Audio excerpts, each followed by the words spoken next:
1 Samuel, capítulo 12.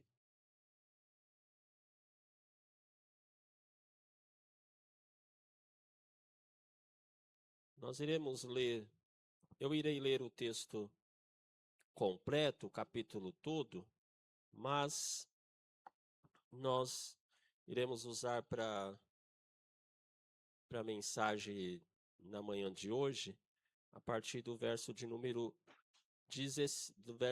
15. Mas vamos ler todo para a gente poder entender o que está acontecendo, qual o contexto desta passagem. 1 Samuel capítulo 12, se você tem aí, a minha versão é a NVI, mas tem aí, Claudinha, para colocar? Ou sumiu?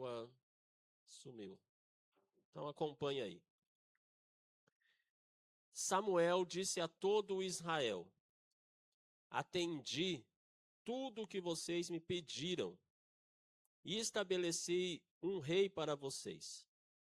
Agora vocês têm um rei que os governará. Quanto a mim, estou velho e de cabelos brancos, e meus filhos estão aqui com vocês. Tenho vivido diante de vocês desde a minha juventude até agora. Aqui estou. Se tomei um boi ou um jumento de alguém, ou se explorei ou oprimi alguém, ou se das mãos de alguém aceitei suborno, fechando os olhos para a sua culpa, testemunhem contra mim na presença do Senhor e do seu ungido. Se alguma dessas coisas pratiquei, eu farei restituição. E responderam: tu não nos exploraste, nem nos oprimiste. Tu não tiraste coisa alguma das mãos de ninguém. Samuel lhes disse: o Senhor é testemunha diante de vocês, como também o seu ungido é hoje testemunha, de que vocês não encontraram culpa alguma em minhas mãos. E disseram, ele é testemunha. Então Samuel disse ao povo: o Senhor designou Moisés e Arão, e tirou os seus antepassados do Egito. Agora, pois, fiquem aqui, porque vou entrar em julgamento com vocês perante o Senhor, com base nos atos justos realizados pelo Senhor em favor de vocês e dos seus antepassados. Depois que Jacó entrou no Egito, eles clamaram ao Senhor, e ele enviou Moisés e Arão para tirar os seus antepassados do Egito e os estabelecer neste lugar. Seus antepassados, porém, se esqueceram do Senhor seu Deus. Então, ele os vendeu a Sísera, o comandante do exército de Azor, aos filisteus e ao rei de Moabe, que lutaram contra eles. Eles clamaram ao Senhor, dizendo: pecamos, abandonando o Senhor e prestando culto aos Balaíns e aos postes sagrados. Agora, pois, liberta-nos das mãos dos nossos inimigos, e nós prestaremos culto a ti.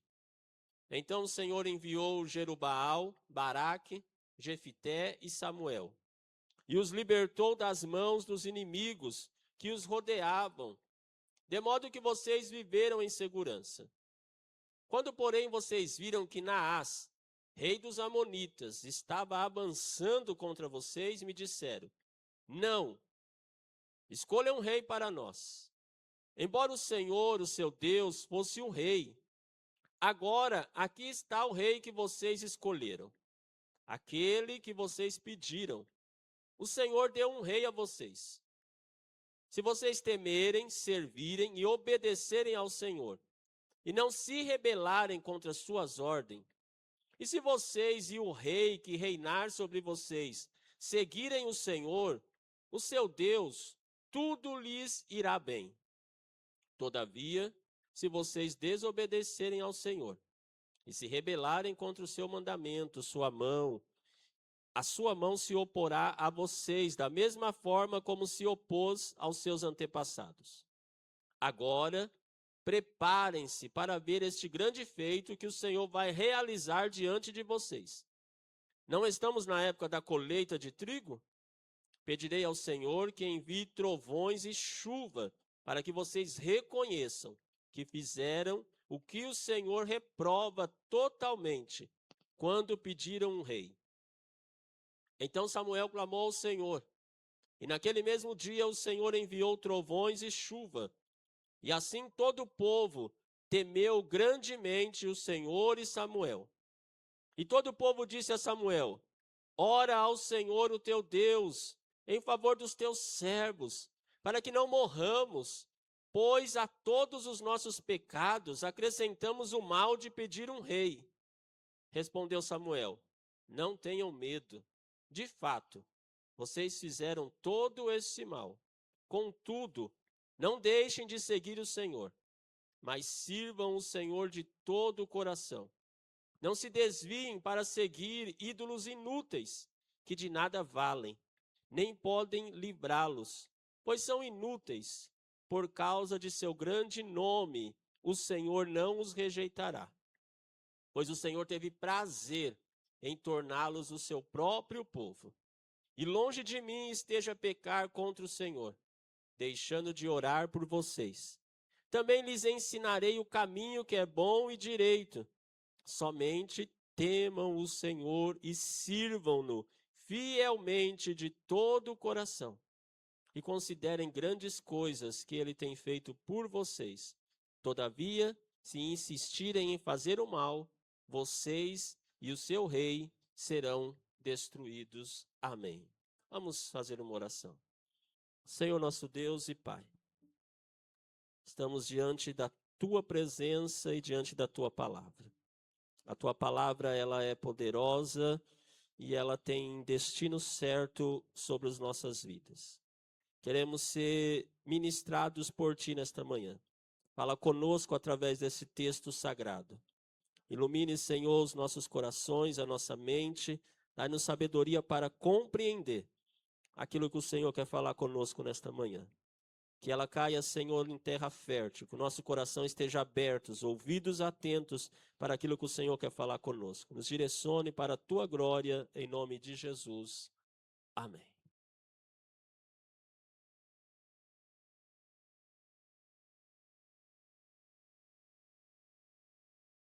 Irmãos,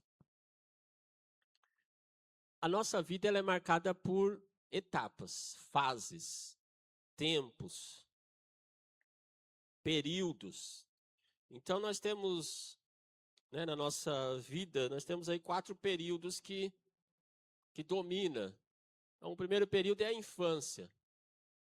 Depois nós saímos da infância, vamos para a adolescência, da adolescência para a vida adulta, e depois chegamos na velhice. E cada uma dessas fases, ela vai trazendo as suas dificuldades, os seus dilemas, e também vai trazendo algumas questões que precisam ser resolvidas. E a nossa caminhada aqui, quando eu leio esse texto, a ideia que aparece aqui, se você ler na sua Bíblia tem aquela epígrafe, diz a palavra de despedida de Samuel. O que está acontecendo aqui é uma troca de período, é uma troca de fase. Está havendo uma mudança dentro do cenário de Israel. O povo de Israel, o povo de Deus também vai passando por períodos, por épocas. Então, desde a chamada de Abraão, depois o povo vai lá para o Egito, passa o tempo de cativeiro, a saída através de Moisés, a travessia do deserto, a chegada em Canaã, a tomada da terra. E aqui aí nós temos, falamos alguns domingos atrás sobre o período dos juízes, essa transição, e agora vai haver uma outra transição. Está encerrando o período dos juízes e vai estar sendo inaugurado aqui a monarquia. Então, o povo o povo de Deus, o povo de Israel, está num período de mudança, de transição dos juízes para a monarquia. Isso acontece depois em casa, eu tenho aí o domingo, lê lá a partir do capítulo 8 de Samuel, é essa fase de transição. Então começa lá no capítulo 8, quando o povo pede para Samuel que agora eles querem um rei. Eles pedem um rei porque eles olham em volta, os povos, e eles dizem: Samuel, você envelheceu, os seus filhos não andam nos seus caminhos, então nós queremos um rei. E aquilo entristece Samuel. Samuel entende que não era o tempo e nem a vontade de Deus ainda, e ele vai orar, e Deus diz para Samuel: Samuel, eles não estão rejeitando a você, eles estão rejeitando a mim. Mas faça o que eles querem, vou dar um rei para eles. E aí entra Saul em cena. Samuel unge Saul, Deus fala: ó, vai vir aqui um jovem, é esse daí, você unge ele. Então tem esse processo. Vem a guerra, uma guerra contra os moabitas, Saul vence, e agora nós chegamos no capítulo de número 12, que quando Samuel sabe, nós temos eleição agora, né, no mês de outubro, e no final, quando termina o mandato, passa-se a faixa. Lá em janeiro, quando vai assumir o outro presidente, ou então o prefeito, o governador, tem esse ato de passagem de faixa, de passagem de mandato. Então tem aquela cerimônia, né, bonita lá no palácio, que faz essa troca de um mandato para um outro, de um presidente para o outro. E aqui é exatamente isso que está acontecendo. Samuel reúne todo o povo de Israel, juntamente com o rei Saul. Quando fala aqui ungido, é Saul que já havia sido ungido como rei, e agora Samuel está passando o reinado. Samuel está passando o governo. Agora já não vai ser mais Samuel, mas sim Saul inaugurando a monarquia. Então é essa passagem, essa mudança de governo que está acontecendo. E Samuel vai chamar o povo, e a primeira coisa que ele vai dizer, do capítulo 1 o versículo 1 até o versículo de número 5, ele está falando sobre ele mesmo. Samuel vai falar, vai fazer uma retrospectiva dos seus anos. E ele diz: olha, vem aqui e dá uma olhada aí se algum de vocês tem alguma coisa contra mim. Até hoje, agora eu já envelheci, meus filhos estão aí no meio de vocês, eu já estou velho, mas eu peguei alguma coisa de alguém? Eu defraudei alguém? Eu subornei alguém para encobrir alguma coisa de errado? Hoje vocês têm essa oportunidade. Se eu errei com alguém hoje, e eles disseram: não, Samuel, você... Então Samuel termina com integridade, passa o bastão de uma maneira honrada. Ninguém tinha nada para falar de Samuel. Então a primeira parte desse discurso é isso, essas palavras é Samuel falando sobre si mesmo. A segunda passagem, a partir do versículo de número 6, Samuel vai fazer o quê? Vai relembrar a história de Israel. Ele vai chamar o povo para dizer: olha, Deus escolheu vocês, tirou lá do Egito, trouxe para cá, cuidou de vocês. Porque a ideia aqui a partir do versículo 6, é Samuel dizendo que, olha, vocês estão se voltando contra Deus. E ele está relembrando, até agora Deus governou, Deus conduziu, Deus esteve com vocês, e agora vocês estão pedindo um rei para governar sobre vocês. Deus deu, está aqui o rei, está aqui ungido, mas lembrem, então é uma recordação de tudo que o Senhor já havia feito por Israel. De todos os grandes feitos, de todo o cuidado que Deus havia feito por Israel. Então, essa é a segunda parte dessas palavras de despedida de Samuel.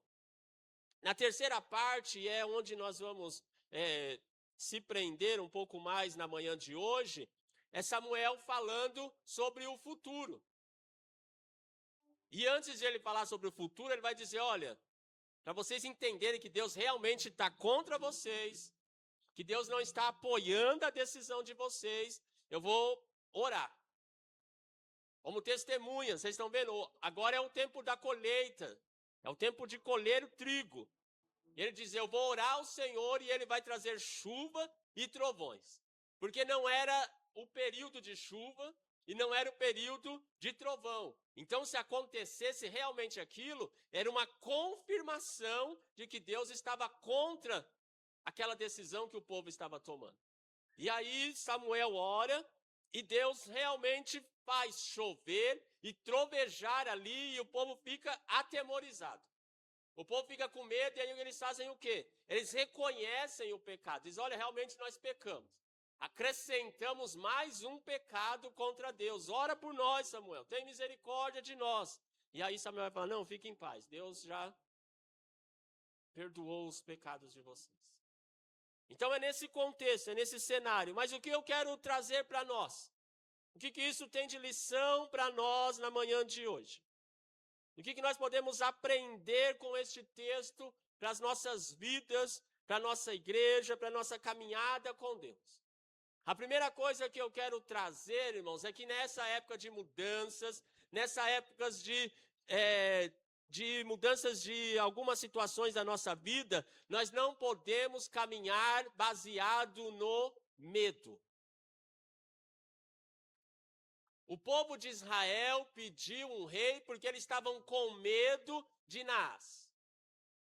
Naás, o moabita, começa a querer guerrear contra Israel, começa a perseguir a nação de Israel, e aí eles estão vendo Samuel envelhecido, os filhos de Samuel não andam nos seus próprios caminhos, depois vocês podem ler lá no capítulo de número 8, e aí nesse cenário eles vão pedir para Deus um rei. Porque eles estão com medo, a primeira coisa que eles estão é com medo de Naás, com medo do exército de Moabe, e por causa disso eles pedem um rei, mas baseado no quê? No medo, no temor. E a pior coisa nas nossas vidas, irmãos, é que nós, em momentos de mudança, em momentos de aperto ou de crise, nós tomarmos decisões com medo. Tomarmos decisões porque o cenário está nos apertando e nós ficamos com medo da situação e podemos tomar decisões totalmente erradas por causa do medo. E com medo nós passamos a tomar as nossas próprias decisões, andar pelos nossos próprios caminhos e não esperamos no Senhor. A Bíblia está repleta de exemplos de pessoas que tomaram decisões baseadas no medo e os caminhos deles foram... Falamos, sobre Ruth e sobre Elimeleque. Elimeleque resolveu pegar a sua família e ir para Moabe porque ele estava com medo da fome que estava em Belém. E com medo da fome, por não confiar que Deus poderia fazer alguma coisa por ele, com medo de passar necessidade, Elimeleque junta a sua casa, junta a sua família e vai para Moabe. E os irmãos sabem como que aconteceu a história. O pai da fé, Abraão, quando ele sai lá da sua terra de Ur dos Caldeus, chega em Harã e depois ele caminha, e quando ele chega em Canaã, o texto diz que quando ele chega, a terra tem fome. A terra está passando por um período de seca, por um período de fome, e Abraão com medo de passar fome, Abraão com medo de passar necessidade, o que ele faz? Ele desce para o Egito. E ao descer para o Egito, com medo de passar fome, ou com medo de que Deus não poderia cuidar dele, o que acontece? Abraão vai tomando alguns... Primeiro ele diz, olha, Sara não é minha esposa, é minha irmã. Toma uma decisão errada. Depois ele traz Agar lá com... Sara, com medo de não ser mãe, o que ela faz? Ela pega a Agar e entrega para Abraão para ter um filho. Tudo isso baseado com o quê? No medo. Então o medo, na hora do medo, não é uma boa hora para se tomar decisões, para mudar algumas coisas nas nossas vidas.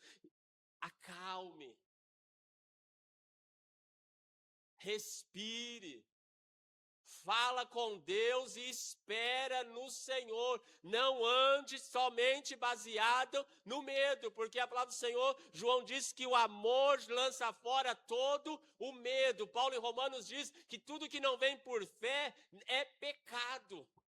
Não toma decisões somente por causa do medo. Não toma decisões somente porque você não sabe o que fazer. Então fique parado e espere no Senhor. O Senhor tem um caminho para cada um de nós. Ele cuida de nós. Mas não tome decisões baseadas no medo. A segunda coisa que acontece com este povo, nesse momento aqui, que vai mudar a transição, é que eles vão tomar decisão, eles vão mudar na base da comparação. Eles dizem para Samuel, Samuel, nós queremos um rei porque todo mundo que está na nossa volta tem rei. Todo o povo que nos cerca, eles têm um rei, Samuel, e só nós que não temos rei. Então nós queremos um rei porque todos que estão à nossa volta têm rei. A segunda coisa, a primeira foi por causa do medo, a segunda foi porque eles olharam o que estava acontecendo em volta. E se compararam com o povo que estava à volta deles. A segunda coisa na hora de mudar, irmãos, não mude nada na sua vida somente porque você está comparando a sua vida com os outros. É um perigo tomar decisões baseadas em comparação. Sabe aquela coisa? Todo mundo está fazendo, eu vou fazer também. Foi isso que esse povo fez. Todo mundo tem rei, então nós também queremos rei. Eles tomaram uma decisão porque eles começaram a se comparar com os outros. E é um perigo para nós, na nossa caminhada, em qualquer aspecto da nossa vida, nós tomarmos decisões baseadas e se comparando com os outros. Olhando a vida do outro, tentando ser igual ao outro. E essas tomadas de decisões, às vezes, podem nos levar por caminhos totalmente equivocados. Totalmente contrários à vontade de Deus, mas porque nós queremos ser parecido com o outro. Queremos ter a vida do outro. Queremos ser igual àqueles que às vezes não estão tementes a Deus. E quantas das vezes nós estamos vivendo a nossa vida se comparando. E hoje as pessoas, nós vivemos uma época e um cenário onde as pessoas se comparam demais. Aonde nós olhamos, as redes sociais nos mostram uma vida de que realmente não são. Porque na rede social as pessoas pintam uma vida perfeita, maravilhosa, que tudo está bem, que tudo está dando certo, mas é só para aquele momento de foto. É só para aquele momento de compartilhamento. E se você estudar um pouco e pegar esses influencers, a gente vai não, eles têm um roteiro a ser cumprido. Tem alguém que escreve, olha, você tem que fazer isso, aparecer desse jeito e colocar esse tipo de foto, usar esse filtro. É só um roteiro, é só uma mentira, é um engano. E aí nós olhamos para a vida dessas pessoas e queremos viver igual. Queremos viver esta mesma vida. E aí as coisas não saem, porque cada um tem a sua própria existência, cada um tem o seu modelo de vida, e para cada um Deus escreveu uma história. Para cada um Deus tem um traço, para cada um Deus tem um caminho, e nós não podemos viver se comparando. E o grande problema que nós estamos vivendo hoje, irmãos, é que as pessoas estão vivendo nessa vida de comparação. É se comparando porque o outro tem. Aí, porque você quer ser igual ao outro, nós acabamos entrando em situações terríveis. Pessoas que estão se endividando porque quer ter uma vida igual ao outro. Porque eu tenho que ter um carro, porque fulano tem um carro, eu preciso comprar um carro, mas às vezes a sua condição de vida não dá para você comprar aquele carro, mas eu preciso porque fulano tem. Eu preciso comprar essa roupa porque fulano diz que essa é a melhor roupa para andar hoje. Eu tenho que comprar esse tênis porque é o tênis da moda, é do momento. E aí porque nós estamos olhando, se comparando, e tem pessoas levando a sua vida à destruição. Porque eles querem ter a vida que o outro tem. Eles vão se vivendo uma vida de comparação. E aí às vezes andamos até mesmo nas igrejas, caminhando, e as igrejas vão andando comparando. sabe, mudando totalmente porque a outra igreja está fazendo. Ontem eu estava vendo uma reportagem sobre essa questão de igreja, e vocês hão de perceber que houve uma mudança no comportamento das igrejas. Se você pegar as igrejas da década de 90 para frente, final dos anos 90, início dos anos 2000, a igreja mudou o seu cenário. O que aconteceu? Numa boa parte das igrejas hoje já não existe mais escola dominical.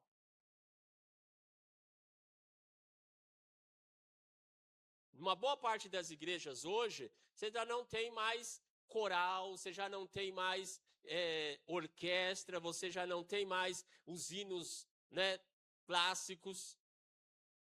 O que aconteceu? Uma igreja, um pastor, ele foi iniciar uma igreja lá nos Estados Unidos e ele iniciou a igreja do zero. E aí ele saiu na rua, batendo na casa das pessoas e perguntando: por que vocês não vão para a igreja? O que impede vocês de ir para a igreja? Que tipo de igreja vocês querem? E aí começou a igreja que eles chamam da igreja das necessidades. Então, as pessoas começaram a dizer: não, é porque os hinos são muito careta. É porque a mensagem é muito demorada. É porque a parede da igreja é não sei o quê. Então, para atrair as pessoas, o que ele fez? Ele criou a igreja conforme as pessoas diziam: olha, isso aqui me impede de ir para a igreja, então eu vou tirar isso aqui. Eu não vou para a igreja por causa do coral, então tira o coral. Eu não vou para a igreja porque o cara não gosta do estudo bíblico, então tira o estudo bíblico. E aí fez uma igreja conforme as pessoas queriam. E isso atraiu, encheu as igrejas. A igreja cresceu e esse modelo replicou. E aí ele começou a fazer o quê? Ele começou a dar treinamento, seminário e escreveu um livro. E aí uma boa parte das igrejas dos Estados Unidos pegaram esse mesmo modelo. Aí uma igreja com 100 anos, com uma senhorinha lá que está 80 anos congregando na mesma igreja. Aí chega num dia de manhã, né, a igreja não é mais essa. A igreja mudou. Não é mais essa igreja, porque agora nós estamos vivendo para agradar as pessoas. Comparando com as pessoas de fora. E aí esse modelo veio para o Brasil também, viram lá esse crescimento e trouxeram esse crescimento, esse tipo de igreja para o Brasil. E é só você dar uma olhada nas igrejas que nós temos hoje. Tirando as igrejas mais antigas, você pega essas igrejas mais novas, o modelo de igreja é esse. Tem que ter a estética. Tem igreja hoje que até a estética tem que ser boa para tirar foto e para sair no Instagram. Tudo é para o visual, porque nós estamos olhando e vivendo para que as pessoas sejam atraídas não pelo poder de Deus, mas atraídas porque nós queremos que elas venham para a igreja e consumam o nosso produto. E há um tempo atrás, uns 2, 3 meses atrás, eu fui chamado para fazer uma visita no hospital. Uma senhora, ela ia fazer uma cirurgia na cabeça e me chamaram para fazer uma oração. Eu fui lá orar por essa senhora e antes de orar eu sentei, conversei com ela, ficamos conversando um pouco e ela disse para mim que ela fazia 10 anos que ela não ia mais para a igreja. Ela falou: eu continuo em casa, eu e meu esposo, nós oramos, a gente lê a Bíblia, eu tenho fé, eu acredito em Deus, mas eu não... Falei: mas por que a senhora parou de ir para a igreja? Ela falou: não, porque a igreja que eu congregava, ela era batista, ela falou: a igreja que eu congregava, chegou um pastor novo, e ele queria agradar somente os jovens, e ele mudou todo o estilo da igreja, e disse para nós velhos que a igreja não servia mais para nós.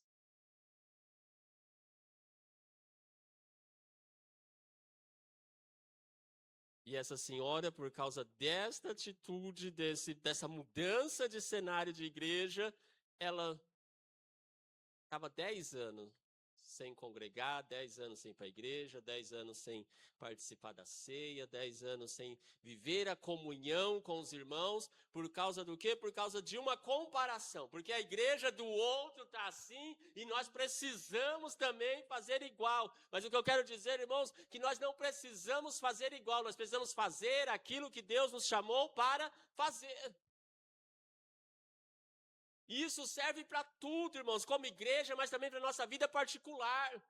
Sabe, às vezes a gente está caminhando, se comparando, querendo ser o que as pessoas impõem para nós. Sabe, os jovens aqui da nossa igreja estão aqui, e às vezes, né, tem uma pressão para ser igual os jovens que...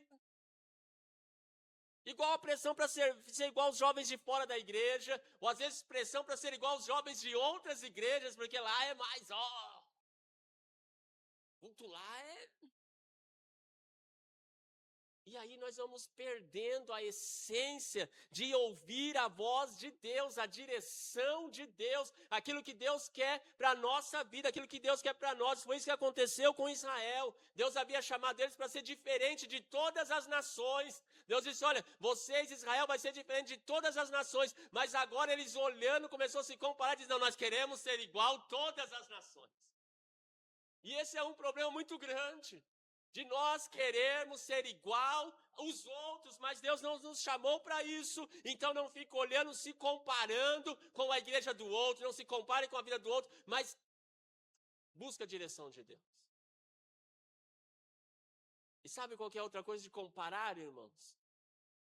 É para nossa vida também, sabe, nossa, individual, como indivíduos.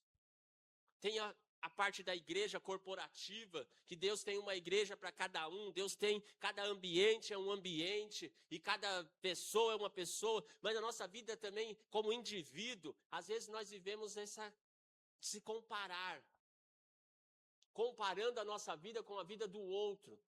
Isso é um grande perigo, porque para cada um Deus escreveu uma história. Para cada um, Deus tem um caminho, para cada um, Deus tem um propósito, e nós somos seres individuais. E as nossas vidas, elas podem tomar caminhos totalmente diferentes dos outros. E a gente está vindo para a igreja e estamos fazendo assim um pacotão. Sabe assim, todo mundo, estamos padronizando, estamos fazendo da igreja uma linha de produção. Que todo mundo tem que sair igual. Entra aqui, quando sair na porta tem que sair todo mundo padronizado do mesmo jeito, pensando do mesmo jeito, tendo as mesmas ambições, caminhando no mesmo... E isso não existe. A igreja não é uma empresa. A igreja são indivíduos, pessoas, com cada um Deus tem um chamado e um propósito diferente. E se nós não compreendemos isso, nós ficamos amargurados e angustiados comparando com o outro. Porque a gente olha e fala, mas fulano tá vendo? Fulano tá a mesma idade que eu, mas já casou, já tem filho, já tá com carro, já tá... E eu tô aqui. Eu lembro, eu encontrei, né, nessa época lá, tinha as meninas com 23 anos. Não, já tô ficando pra titia. Fulano já casou, já tem, meu Deus, tem misericórdia que eu estou envelhecendo, 23 anos. Porque nós vamos, o outro, nossa, eu estou para trás, fulano já estudou, já fez faculdade, já está trabalhando, já tem emprego, e eu estou aqui ainda, terminei o 2º grau, não sei para que lado que eu vou, para onde se eu caso, eu compro uma bicicleta, e a gente vai se comparando. E aí essa comparação nos leva a entrar em crise, porque a mensagem é assim, não, você está na igreja, todo mundo vai, e não é verdade, irmãos, cada um está num período, cada um está numa fase, às vezes um está na infantil ainda, às vezes algum está começando como criança, outro está na adolescência, outro já chegou na fase adulta da fé, outros já passando, mas cada um está num período e eu preciso entender isso e parar de me comparar com a vida do outro, porque Deus tem uma história para cada um de nós. Deus tem um caminho para cada um de nós e essas comparações podem nos levar a muitas frustrações. Porque dá uma olhada na Bíblia. Se fosse tudo igual. Abraão, Deus disse, chamou Abraão e enriqueceu Abraão. Abraão sai lá de Ur, ele já sai abençoado, ele já sai com servos e servas. Quando ele continua a sua caminhada, ele enriquece mais ainda. Ele é um homem com muitas posses. Jacó já sai sem nada. Jacó sai da casa de Isaac só com a roupa do corpo, tanto que ele ora ali na pedra e diz: Senhor, se o Senhor for comigo, me abençoar, cuidar de mim, me trazer de volta, eu vou dar o dízimo de tudo, mas hoje eu não tenho nada, só estou com a roupa do corpo. Abraão já sai de Ur com as suas riquezas. Jacó sai sem nada. E volta e depois diz: olha, eu passei esse Jordão, eu passei esse riacho aqui sem nada. Mas agora eu estou voltando, olha, rico, abastado, cheio de bênção. Viu? Os dois têm a mesma promessa, mas trajetórias diferentes. Isaac tem a mesma promessa. Promessa para Abraão, Isaac e Jacó. Mas se você olhar a vida de Isaac, é uma vida pacata. Você lê a história de Isaac, é uma vida tranquila. Não tem nenhum... Isaac não vive picos de fé, de crise, nada. É aquela vida ali, nós podemos dizer, é uma vida média. Né? Ele tem lá um período de fome, confia em Deus, é abençoado, mas não tem nada de... É uma vida média, comum. Aí nós vamos para Moisés. Aí se você pegar Moisés tem a história de Abraão, Isaac e Jacó, abençoado, uma vida tranquila. Agora o Moisés nasce, criado ali na família do faraó. 40 anos ele vai lá, mata o egípcio, vai embora e passa 40 anos no deserto. 40 anos de deserto, sem nada. E Moisés trabalha 40 anos para o seu sogro, cuidando das ovelhas do sogro. Quando Deus chega e se apresenta para Moisés, o que Moisés tem? Nada. O que Moisés tem é só uma vara de pastor. Ele não tem nem os cordeiros é dele, nem a ovelha era dele, nada. Moisés, ele era apenas um apacentador do rebanho do seu sogro. Jacó chegou para apacentar o rebanho de Labão, seu sogro, mas saiu de lá enriquecido. Mas Moisés saiu sem nada. Quando Deus encontra Moisés não tem riqueza, Moisés não tem nada, Moisés está ali. Dá uma olhada, cada um tem uma história, mas Deus chamou Moisés para fazer o quê? Para libertar o seu povo, para ser o legislador ali, depois que o povo saísse da escravidão do Egito. Então você vê que cada um tem uma individualidade, uma trajetória, mas todos estavam dentro do quê? Do plano de Deus de salvação. Todos faziam parte da história, cada um contribuiu de alguma forma, com histórias diferentes, mas contribuindo para a história maior. Eu quero dizer para nós nesta manhã que cada um de nós podemos contribuir para o reino de Deus de forma diferente, mas Deus vai usar cada um de nós de uma forma poderosa e especial. Talvez alguém pode ter mais riqueza que você, mas você também é uma peça importante no reino de Deus. Então pare de olhar para o outro e dizer: a vida do outro está melhor, talvez a sua vai chegar lá, mas o seu caminho é diferente. Talvez os seus caminhos são outros. Talvez o seu processo vai ser diferente, mas confia em Deus. Confia em Deus. Então a primeira coisa, as duas coisas que quero trazer para nós esta manhã: não tome decisão por causa do medo. Não tome decisão se comparando com os outros. E aí vem a terceira parte. Se arrependa. Porque, irmãos, nessa jornada, nós podemos falhar. Nós podemos errar. E aqui é o que eu quero fincar para nós finalizarmos. Não ande na vida, sabe assim, achando que você vai ser perfeito sempre. dentro da igreja, e nós estamos caminhando com essa questão de ser perfeito sempre, e isso não é verdade. Nós somos seres pecadores sujeitos a errar, a tomar decisões às vezes erradas.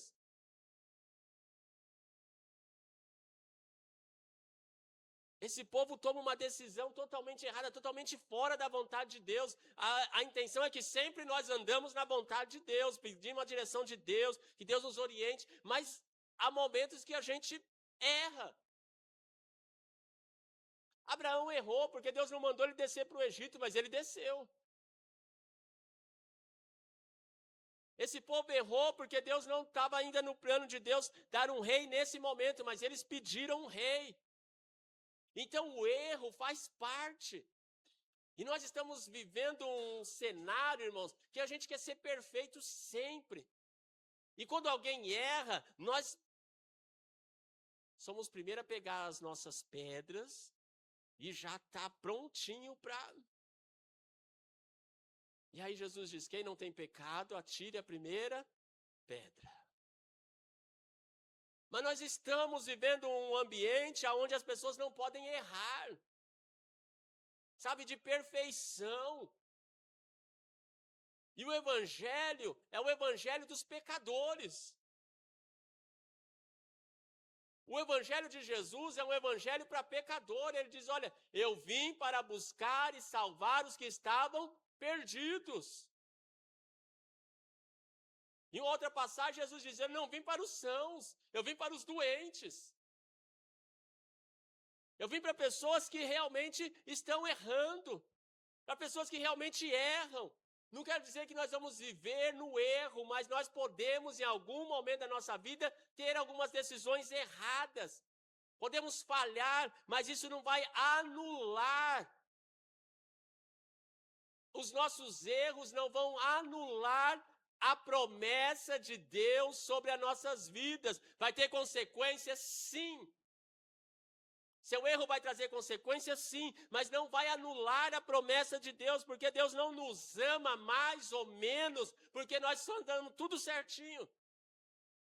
Se você for ler aqui mais adiante, Samuel vai dizer, olha, Deus, Ele vai cuidar de vocês, versículo de número 21, o 22, por causa do seu grande nome, o Senhor não os rejeitará, pois o Senhor teve prazer em torná-los o seu próprio povo.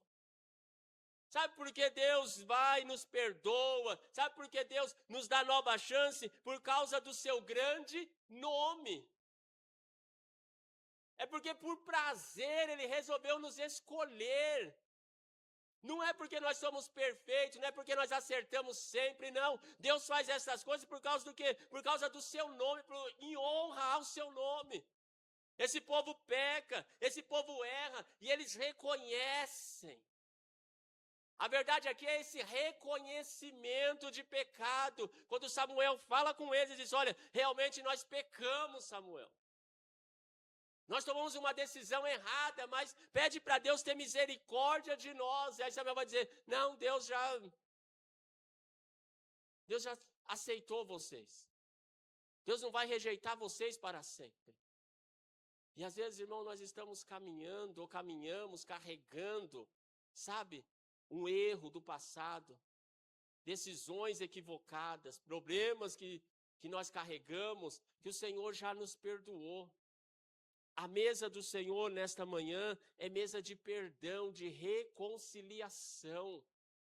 Não carregue com você problemas do passado, não carregue com você pecados que já foram perdoados por Deus. Você errou sim, mas quando você se arrepende, a graça de Deus se manifesta. O sangue de Jesus tem poder para nos perdoar de todos os nossos pecados. João escreve e diz, filhinhos, não pequeis, mas se vocês pecar, saiba que vocês têm um advogado junto ao Pai, Jesus Cristo, o Santo, e o sangue de Jesus nos purifica de todo o pecado.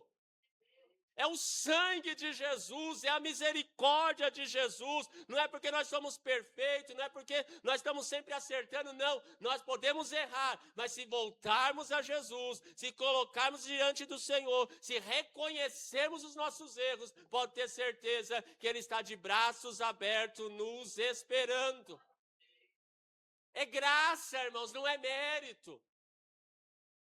Sabe, nós não vamos chegar lá e dizer, olha, Senhor, eu fiz tudo certinho, não. Nós vamos ser salvos pela graça. Paulo escreve em Efésios, diz, olha, pela graça sois salvos mediante a fé. E isso não vem de vós, é dom de Deus. E mais adiante ele diz assim, olha, e não é por obras para que ninguém se glorie. A nossa salvação é um ato de graça de Deus. Eu não estou dizendo que você tem que pecar, não. Eu estou dizendo que você pode às vezes errar, mas se você voltar para Deus e se arrepender, a mesa do Senhor está preparada, posta, dizendo, olha, pode vir, porque o Evangelho é o Evangelho da graça. É nós que não perdoamos. Nós temos dificuldade de perdoar, mas Deus não. A gente lembra do passado. Olhamos, né? Tem pessoas que vêm com aquela vida e chega aqui a gente, sei não, hein? Diz que se arrependeu, mas cuidado, viu? Vamos deixar ele aqui um tempo de observação, porque esse daí, ó, tá aí, é lobo em pele de ovelha, a gente fica. Mas Deus não. E para finalizar, eu quero finalizar olhando para a parábola do filho pródigo. Irmão, não tem mais graça do que a parábola do filho pródigo.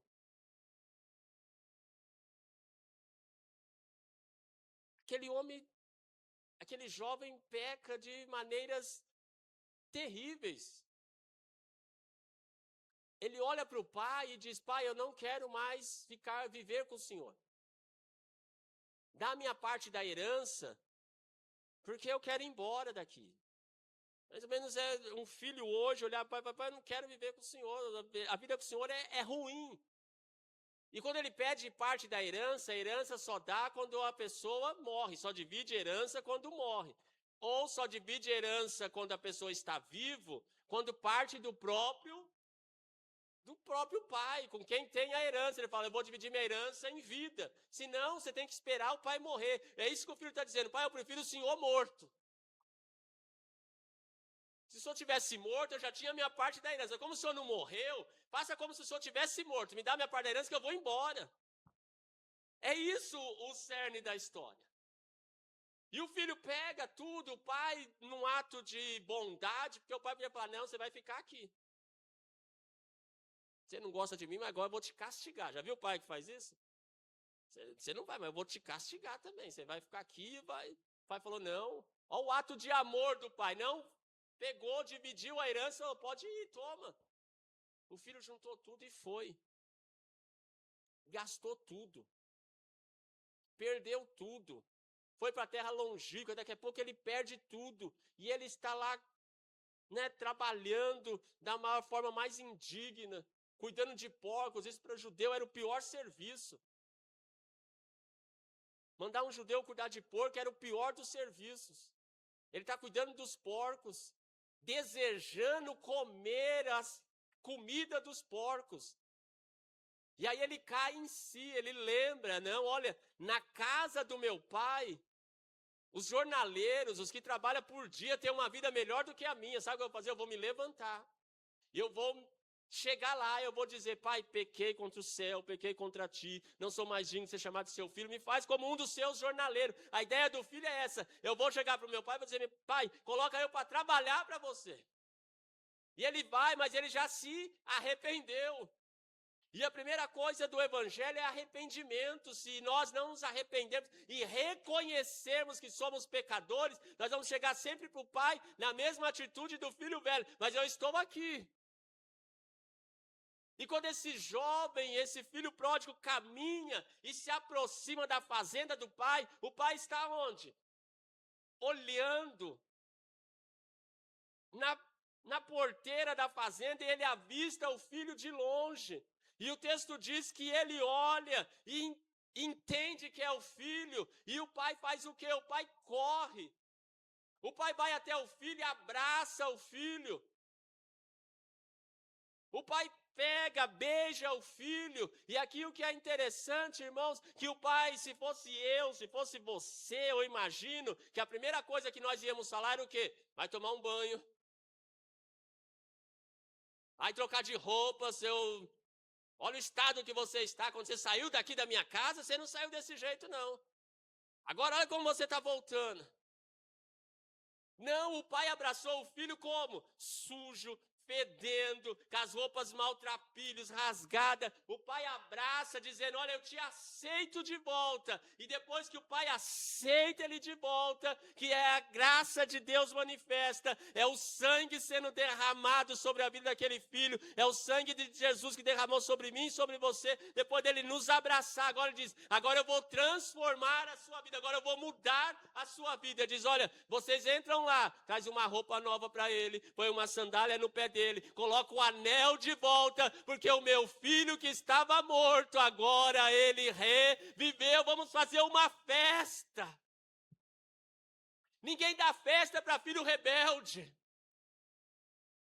ninguém dá festa para filho ingrato, ninguém dá festa para filho que não faz as coisas certas. O único que dá festa para filho ingrato, o único que dá festa para filho que faz as coisas erradas é Deus. E nesta manhã Ele chamou eu e você para participar da festa dEle, do cálice, do pão, porque Ele nos salvou.